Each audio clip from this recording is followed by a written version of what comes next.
Folks, you're with Tacitus Today, your pushback channel, and thank you for joining this audio radio live stream. In this essay, I'd like to talk about the claims that I see sort of all the time that are asserted by left and right-wing commentators, by government officials and statisticians and various commentators that the Chinese and Indian migrants to the West, Australia, America, wherever, Britain, are substantially better off and richer than the local white people. Now, these are averages, remember, not class for class comparisons or anything like that. For example, a very rich Indian from the Brahmin class may come to the West and buy a $5 million house or something. That would make them much richer than the average, but they haven't made the money here or worked for it. They've made the money out of a corrupt, very corrupt caste and class system in India, where the family owns monopolies, where they force the people to pay them extortionate rates for everything. So we're hardly looking at bright, industrious people. Well, but that's only one example. I mean, it goes wider than that or broader than that. So I'll try and dive into this. I don't see it. Why are Indians and Chinese rich? Well, they're so clever. They're so clever. They're so hardworking. They're so industrious. They do so well at school and this and that and so on. So that's why they're richer. I don't buy any of that. having done masses of international business travel and so on. If these Indians and Chinese are bright, and particularly the industrious, I can concede in some ways, but are they super clever or noticeably cleverer than white people or cleverer at all? I don't see it. I certainly never noticed it. If these people were clever, then they concealed it exquisitely from me, and I'm not the world's foremost genius, and I didn't perceive them as clever. So you'd come across one or two, sure, but I didn't see them as being clever or smarter or better organized or any at all. They were better at rote learning, I thought. No, better. I'm not even sure that's true. They put much more time into rote learning than Western white people do. There's a difference, I guess, in rote learning. In rote learning, you don't need to understand what you're doing. You just need to be able to repeat it. So photographic memory, and the ability to memorize and repeat those sort of things. And when you've got large character set alphabets, you sort of are trained from early childhood to memorize vast bodies of data. Do you understand it or know how to use it or apply it? Well, no, but that doesn't really matter because you can absorb it and repeat it. And that's what rote learning is, whereas Western learning, well, I don't know about now, but certainly up until the time that say my children were going, although even that's changed now, I could see it changing at the time. The learning was that you had to understand what it was that you were absorbing. And so you could, once you had that understanding, you could then reapply it in many different contexts, rather than with the Asian and Indian one, they can absorb it in one context and then repeat it in a single context, but not outside of the context.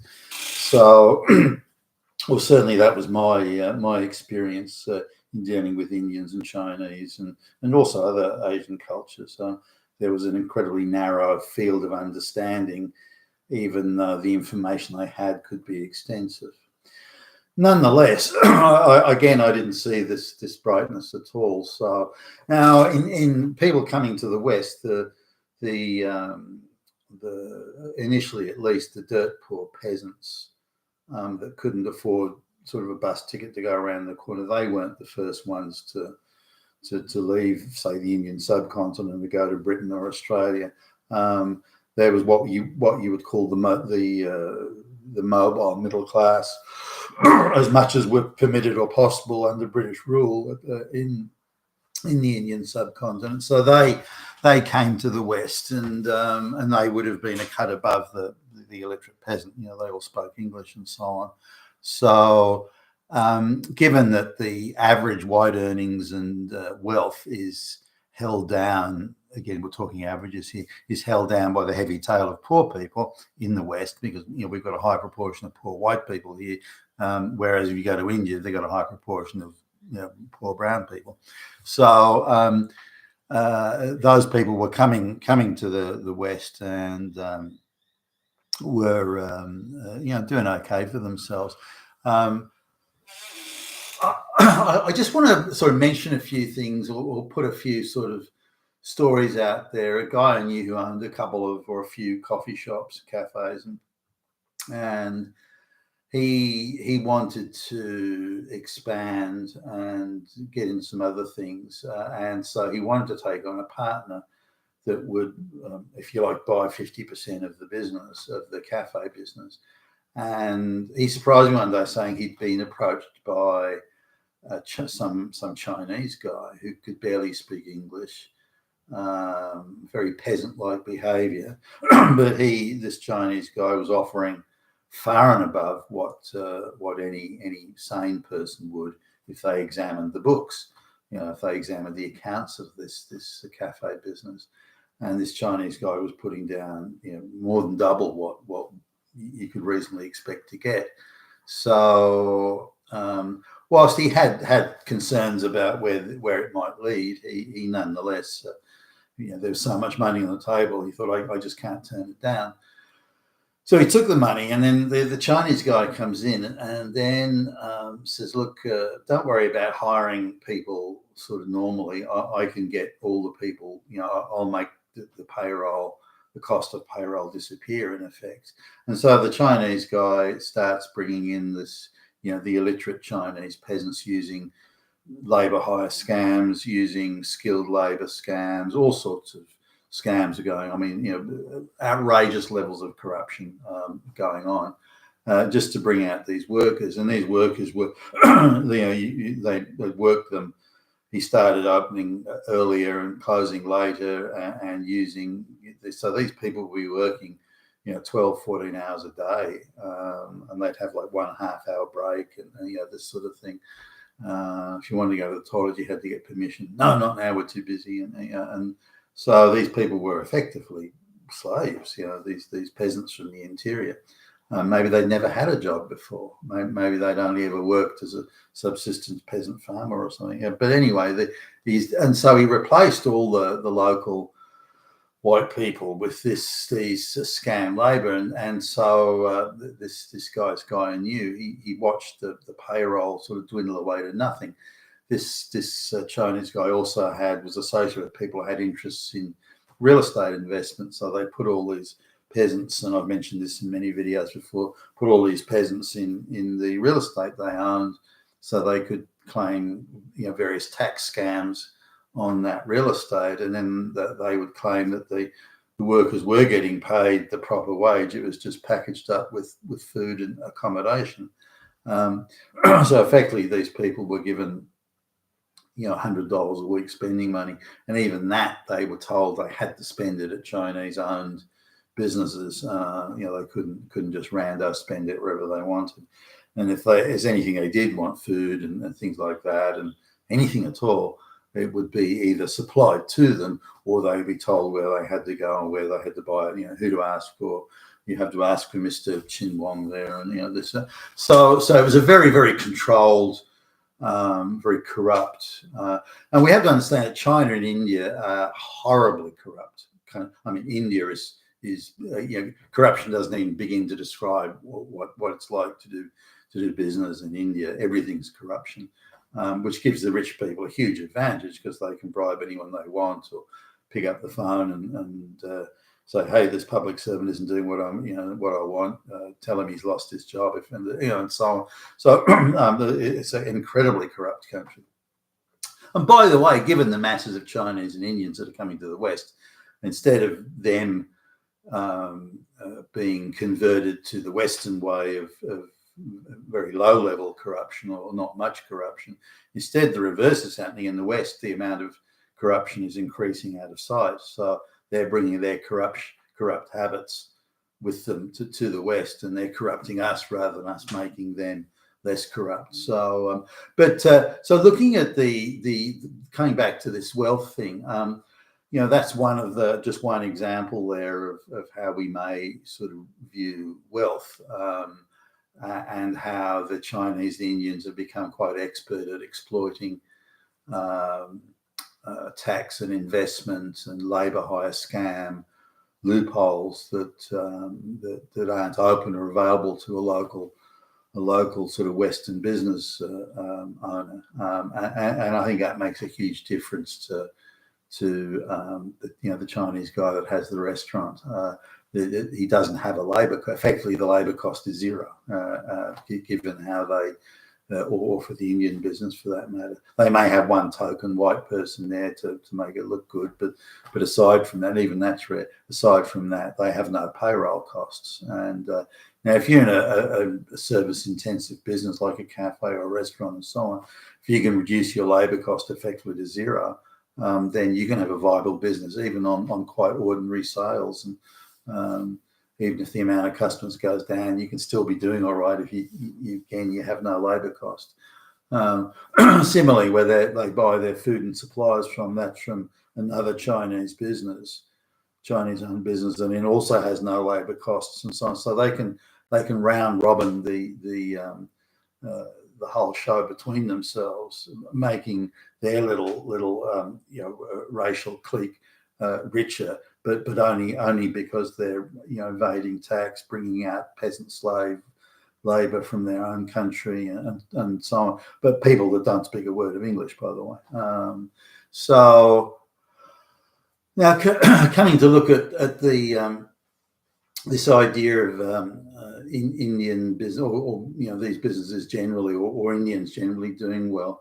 What I've noticed, certainly in the Indian families that I've observed, is this. I'm not including the multi-gazillionaire rich Brahmins that come to the West and with millions of dollars in tow. I don't mean that, but the more middle class type Indians, or people from the subcontinent generally. It could be Pakistan or Bangladesh or something. They come to the West, and they live 2, 3, 4, even 5 generations in the one house. They'll get a big McMansion house, and they'll typically get finance maybe from some Indian Brahmin outfit or whatever. But they live multiple generations in one house. So while the 2 or 3 generations are out working, the oldest generation will then look after the children, pick them up from school and make their dinner and wash the clothes, keep the household running from that perspective, while all the other adults go out to work, or maybe they're studying, or maybe they're at high school or something like that. So there's much emphasis. The Indians are like the Chinese. Many of them are pretty good at this rote learning. And again, they can repeat things that they don't understand. And they also have an incredible capacity to forget things. You don't know how many of them actually do pass the tests. Or they seem to be, there's an Indian guy who got a master's a while ago, and I was talking to him about the master's subject. He seemed to know nothing about the subject at all, and yet he'd got a flying colours master's, and he was the best student in the university and so on.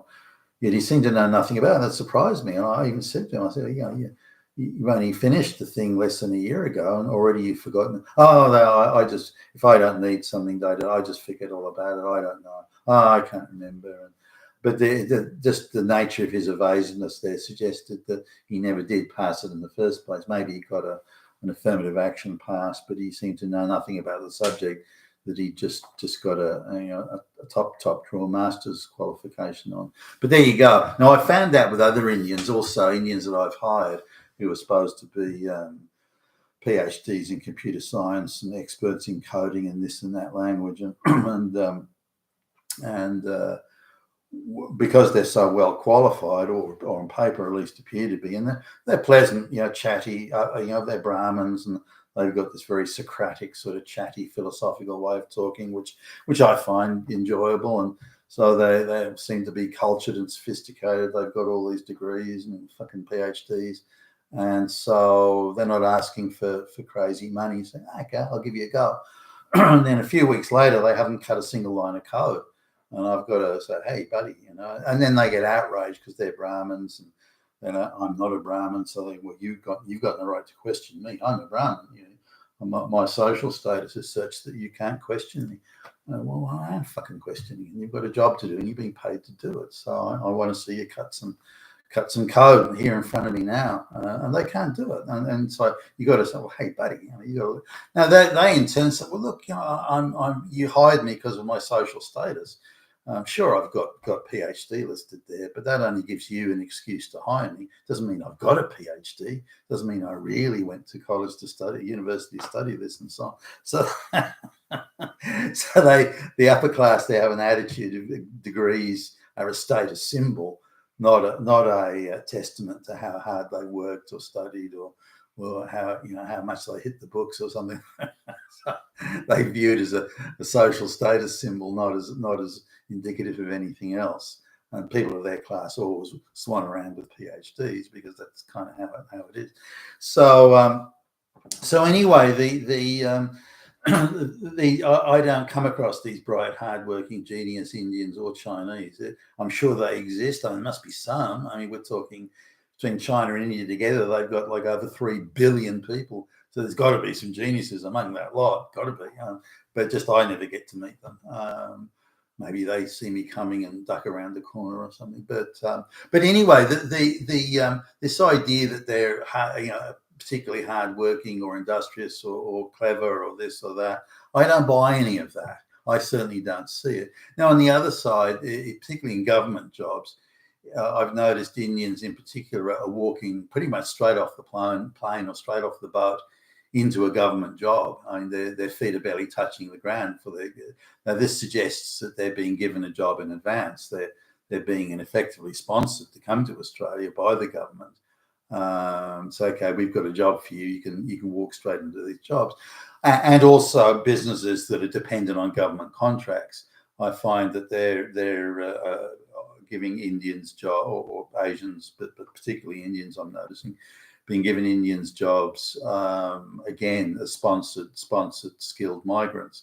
Now, these are people that have never actually worked. They've come from, say, wealthier families in India, the Brahmin caste and all this sort of thing, or the merchant class.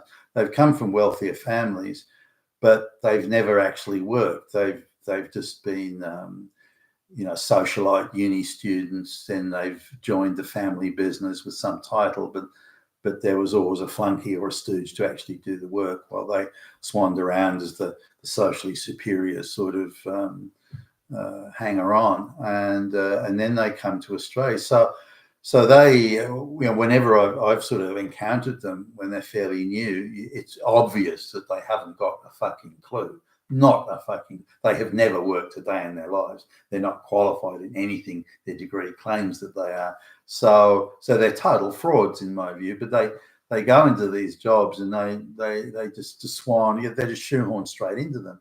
Now, if you come off the boat or the plane straight into a job that pays, I don't know, 1.5, 2 times the average wage, then already you're being elevated well above the locals. Now, there would be plenty, thousands, tens of thousands of local white people who could have done that job.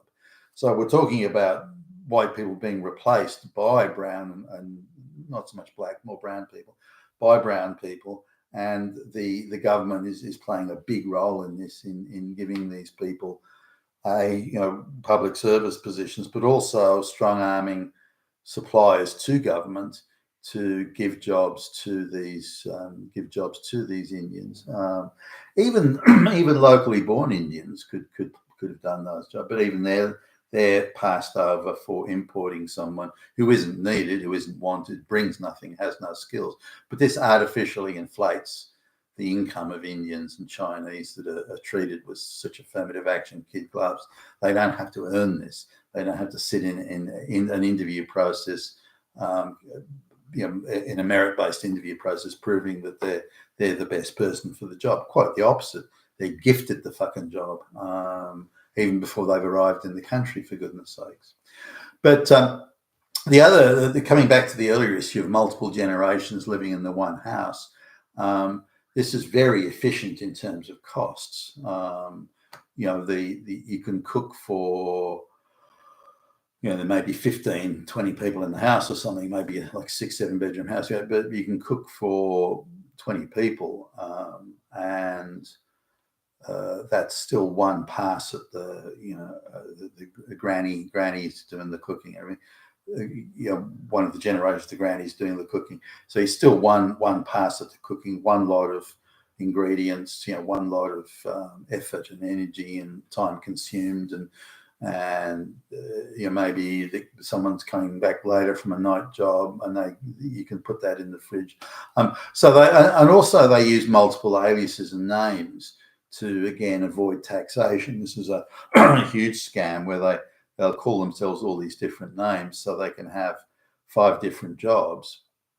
But if you're a local person, called John Smith or Billy Bob or something, those 5 jobs, as each extra job, you move up the tax scale. So by the time you get to the 5th job, 2/3 of it is going in tax type thing, or more than half of it's going in tax.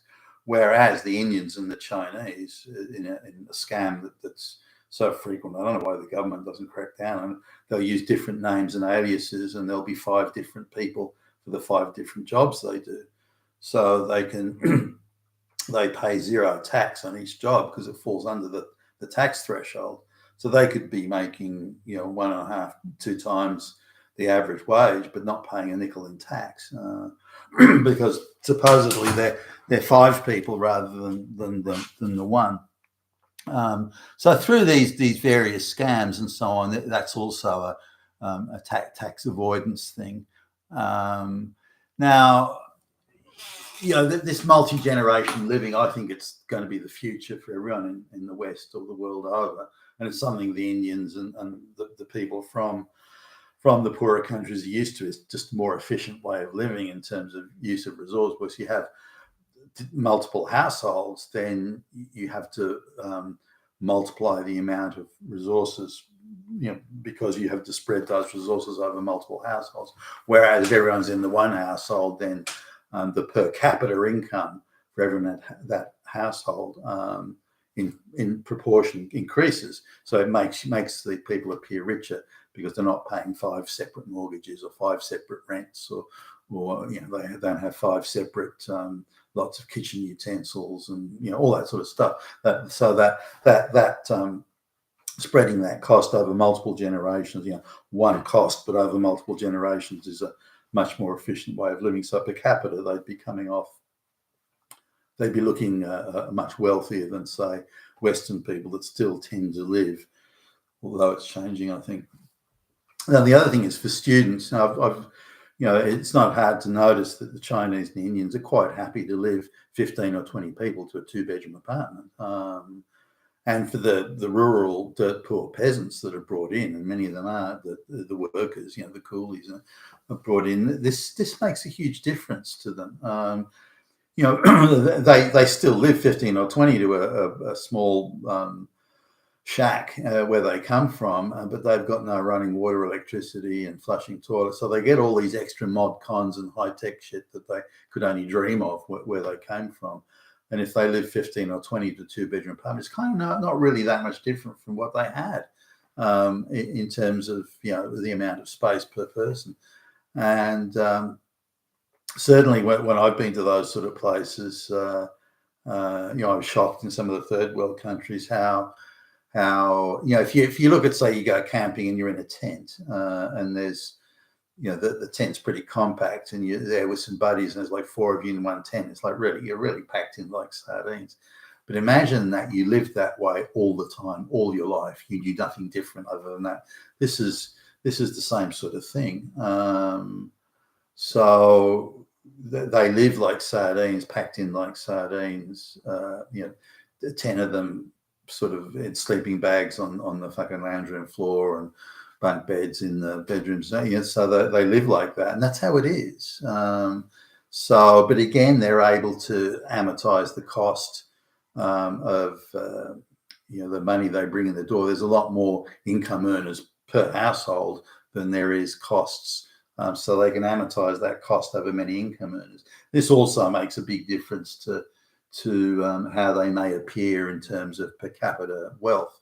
But I'm not so sure about the per capita wealth thing. Are these people that have come in with money, the Chinese, the Indians that have opened up restaurants or cash businesses where they can conceal consumption? And for example, if you've got a restaurant, you can bring in slave labor from China or India, and then you can have like a warehouse at the back room. This is what they often do, is they just put these people to sleep at the back.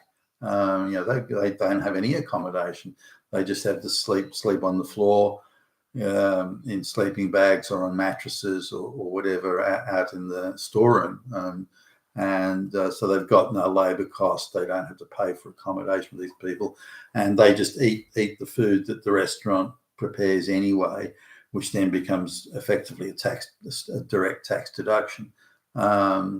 And the family that owns the restaurant, they don't pay for any food. That's all come out of and the various other things. They want to upgrade the house that they live in with air conditioning. They just buy an air conditioning unit for the business and then put it in their house. All sorts of things like that. They'll have a Chinese worker that'll install the air conditioning under the table, and they'll then be able to favour through. So they run a system where they only spend money in their diaspora, and they don't spend money outside of it. This is another thing that adds income and riches to their own group at the expense of white people. Or the indigenous service providers and providers of goods and services. So it's a much wider issue. But are these, on average, an upper class Indian or Chinese who's industrious probably would be richer than say a lower, working class white person. But that aside, I think the majority of their wealth is the tax evasion, the scams, slave labor, on 3-year work visas, slave labor they bring out, investment scams in real estate, and so on. And of course, this multi-generational living, which the Chinese do as well. So I think this is where the difference is. I don't think it's in any particular differences in ingenuity or conscientiousness or anything like that. Far from it, or certainly not that I've ever noticed. You've been with Tacitus today. You're a Pushback channel, and thank you for listening.